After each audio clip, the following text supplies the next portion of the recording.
Maone ndine chake nde nkhani nchidule nkhani yake ndi amayi uyu dzina yake Thandiwe Betty Ketani. Betty anali mayi wa ana atatu nde anasamuka kuchoka ku Eastern Cape kupita ku Johannesburg kukafuna ntchito iti nde anapeza ntchito ku restaurant inali Thai restaurant ku Rosebank ku Johannesburg. Amagwira ntchito mene ngati cook, yeye ndi anali chef edi nde pa 20 May 1999 Betty sanabwereso ku nyumba after kupita ntchito. Anachita report abale yake kunena kuti Betty wasowa, apolisi anachita investigate chani panalibe china chilichonse chosonyeza kuti Betty wapita kuti. Panalibe information ina iliyonse basi anango kusowa. 1999 dzaka kudutsa popanda information ya nyuwani ina iliyonse. Nde mu March 2012 ku nyumba ina yake anthu anangosamukira kumene nyumbamu kuneno this is 13 years later right? Ali nyumba muchanda anamba kukonza nyumba mwazizo nyumba yetu waipeza nde mufuna muikonze kuti ikhale mene mukuifunira ino. Kunali kuchotsa zinthu, kuchosa makapeti amene analipo kuti asinthe ndi atachosa kapeti anapeza kalata pasi pa kapeti.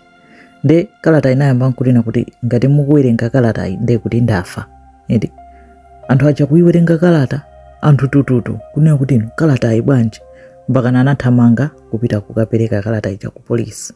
Pamene nkhani ya Betty Ketani inataninso inatulukanso kukhala chinkhani chachikulu chifukwa cha kalata inalembedwa. Kalata yo munthu analemba kunena kuti ngati mwapeza kalata inde kuti ndafa. Nde mukalatamo munali nkhani ya zomwe zinampangikira Betty Ketani. Aonena kuti kuntchito kwa Betty Ketani kumabedwa zakudya, kumabedwa zinthu. Nde anthu amakayikirana kapena akubanduwi kapena akubanduwi kena kwanapanga conclude kuti amene akubandi Betty panalibe umboni. Anamutenga Betty kucha pa tsiku lomwe anasowalo adanamtenga kupita kukamenya, anampititsa kumalo kwina kwake Anyaja restaurant plus anthu ena awiri akuti apolisi. Analipo anthu 6 amene anapanga zimenezo. Anamtenga kupita naye kumalo kwina kwake kuti ndi anammenya koopsa. Komanso panaiso anthu ena akuti amene amakayikiridwa kuti amabanawo ku restaurant iko anamenyedwa mwa nthawi zina kungoamenya kuasiya. Koma Betty yu adanammenya kwambiri kena kwanamtenga kupita naye dera malo ena ake obisika nkumuombera. Anamuombera mutu nkumusiya pompo kumati tathana naye. Koma zonse zoti zinali mukalata.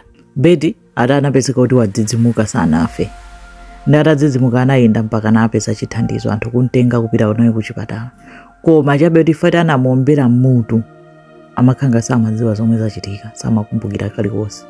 Nde anthu aja amene anampanga chiwembu aja anamva msangasanga kunena kuti Betty tu ali moyo, ali ku chipatala kwakuti. Nde iwo aja zomwe anapanga anapanga forge kalata kulemba ngati kuti ndi achipatala, nkuvala ngati achipatala, nkupita mmene kucha kuti tabwera kudzampanga transfer Betty.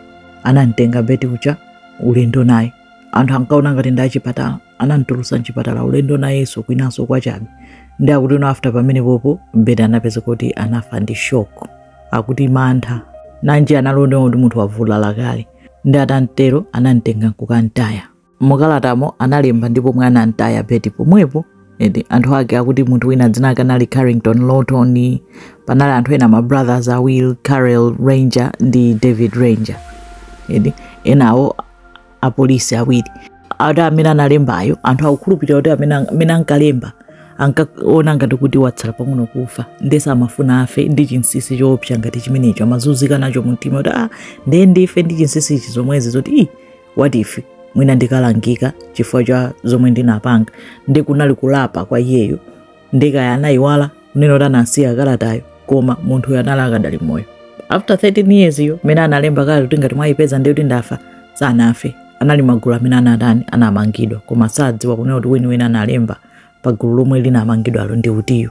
Mpamene kesi ya Betty inatsekulidwanso apolisi anakayang'ana munthu anachita ulemba malo kunena kuti tinamkwirira pakuti ananyamuka kukamfukula anampezapo ndi zotsalira zake pamenepo anapereka kwa ndani kwa abale ake. Anthu amene anali involved yo anamangidwa.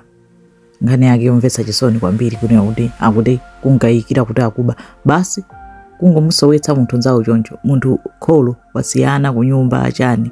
Nde imene ndi nkhani yoti inatchuka kwambiri pa nthawi iyo mu 2012 ndi koma wina anamangidwa ndithu amakhulupirira amene analemba kalatayo ndi amene amatchedwa Carrington Lawton, atangagwira nawonso ntchito ku restaurant kumagwira Bettyko.